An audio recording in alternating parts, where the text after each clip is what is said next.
So, I had recorded a good chunk of this, and then I realized that my mic was not set up to my actual microphone.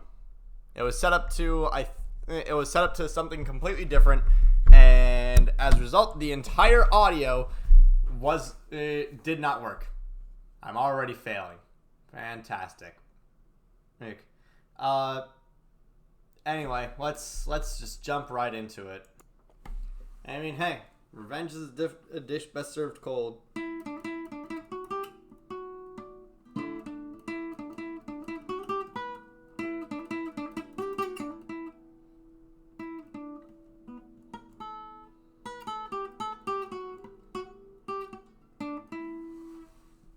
That was terrible. That was awful. Bruins fans, I think you know what time it is. It is time to hug it out, because that is a 5-2 victory over the Montreal Canadiens. Welcome back into the den. Today's episode is kind of a serious one, because this just sucks, man. This just sucks. Thanks. For those of you who don't know, Milan Lucic was arraigned in sub-county courthouses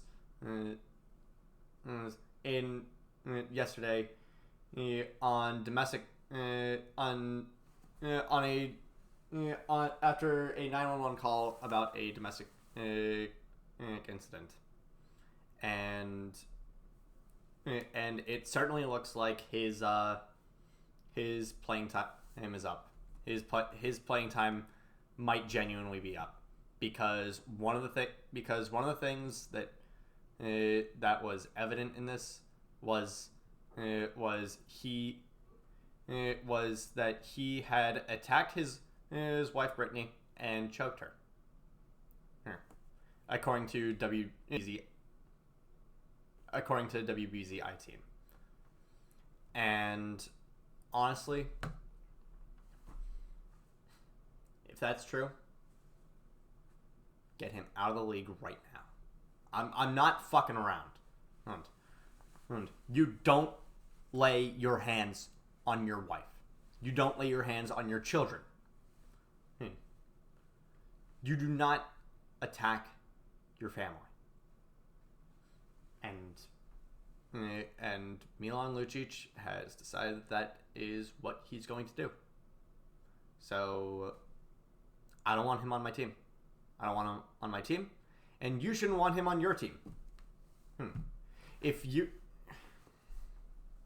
This is basically this year's Mitchell Miller signing. We're in high spirits. We're doing so good, and then something comes up like this that not only takes all the wind out of our sail, but it's also like, why did this happen? Why did this have to happen? What could she have possibly done to deserve your hands around her throat? Fuck you, Milan Lucic. Actually, fuck you.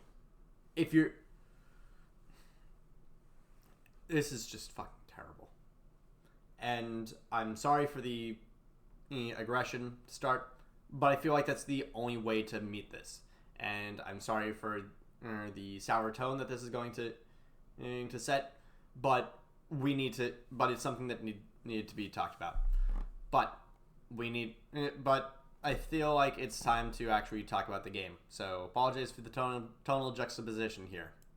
Anyway, actually talking about the game. You know the game is a freaking blowout against Montreal when your team starts doing the ole ole ole ole ole ole chant that Montreal loves to do whenever they're winning. But if this game taught us anything, I feel like it's a few things. One, this Bruins team is still great. This Bruins we have become just the 12th team in NHL history to win 13 of our first 16. That's impressive. That is fantastic. And and I'm very, very happy that the Bruins have. I'm very, very happy that it seems like we haven't missed a beat. And second of all, this roster is working. This roster is working very, very well. DeBrusk, DeBrusk is playing well. I don't know if you guys have actually. I know he's very, very streaky on the on the score sheet, and yes, he does need to score. He does need to score, but he is doing pretty well down on the third line, and he's creating opportunities. He's generating momentum, and he is still a force on the penalty kill. Like that is the most underrated part of DeBrusk. He is a fantastic defensive forward, but in terms of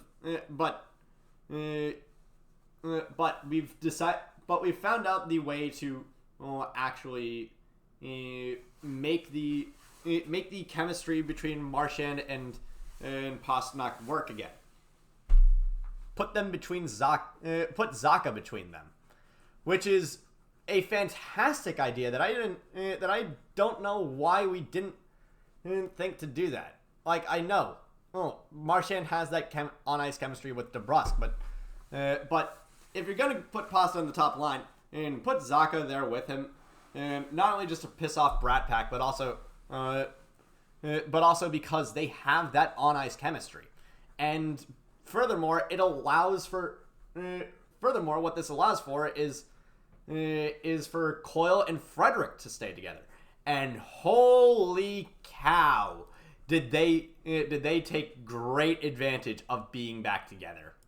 2 points on the night from each of them. 2 Frederick goals. One of them of him coming right at the frickin' cello with a fantastic assist from DeBrusk to get the puck to open space, and Frederick just kick your feet up, my guy. You got all the time in the world, and he gets it past Jake Allen. And fantastic play from there. And yeah, this game was fantastic from top to bottom. First period, we get out to a little bit of a slow start, but a 5-on-3 allows McAvoy to get back on the score to pot another one,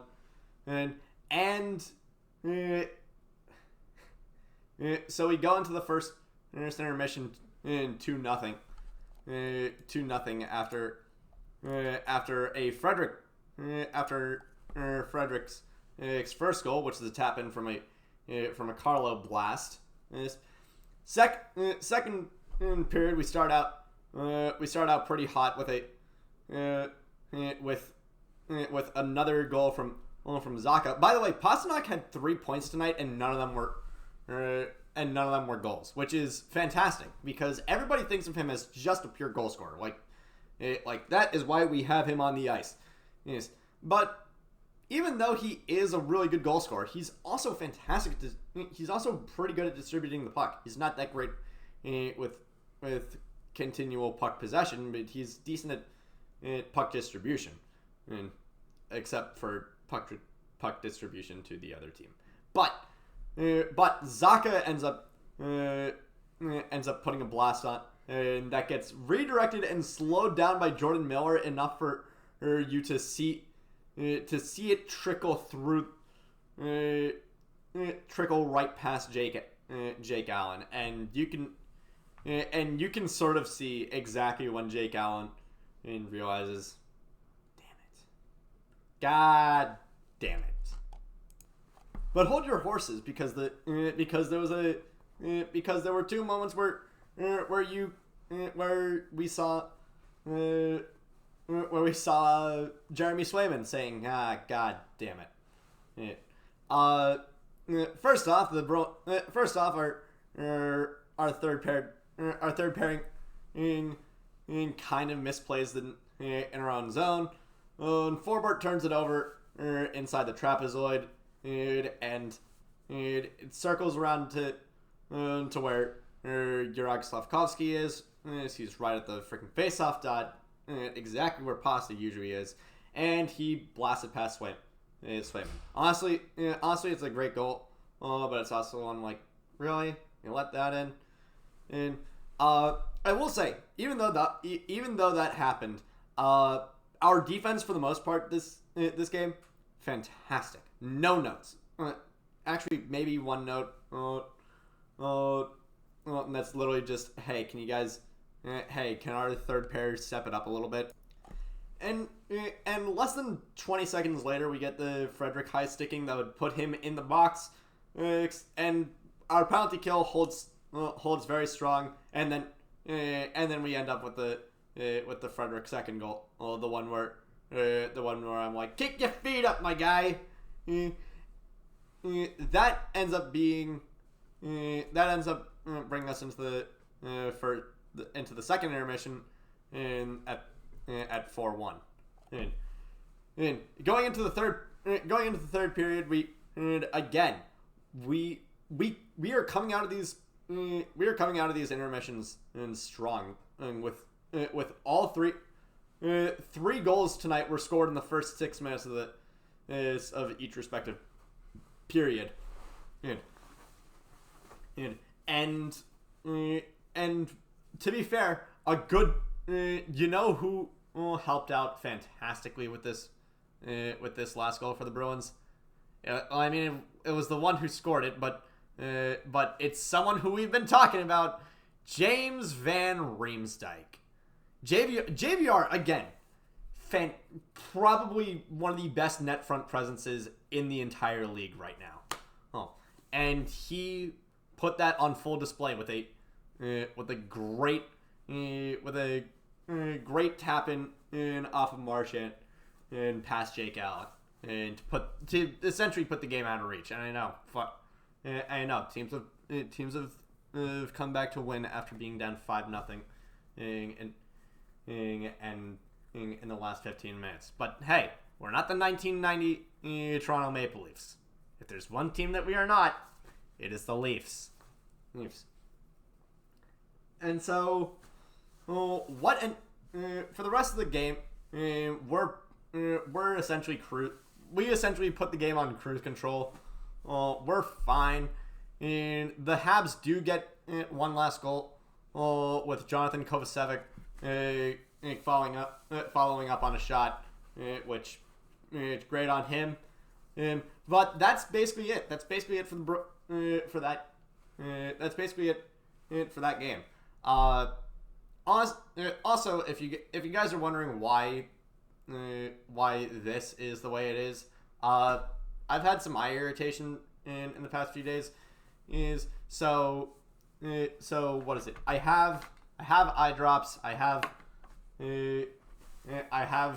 moisturizer. I have medicated cream. But yes, this is constantly rubbing it is why I have constantly rubbing my eye is why it looks like I lost a fight 3 days ago. I'm not happy about it. I hope it resolves soon. But in any case, the Bruins are off tonight. They play again tomorrow. Tomorrow might be a somber one, and because it is also Trans Day of Remembrance, and holiday means a whole awful lot to me. But until tomorrow, I hope you all have a happy International Men's Day. This November 19th, and take care. I will see you guys in the next one.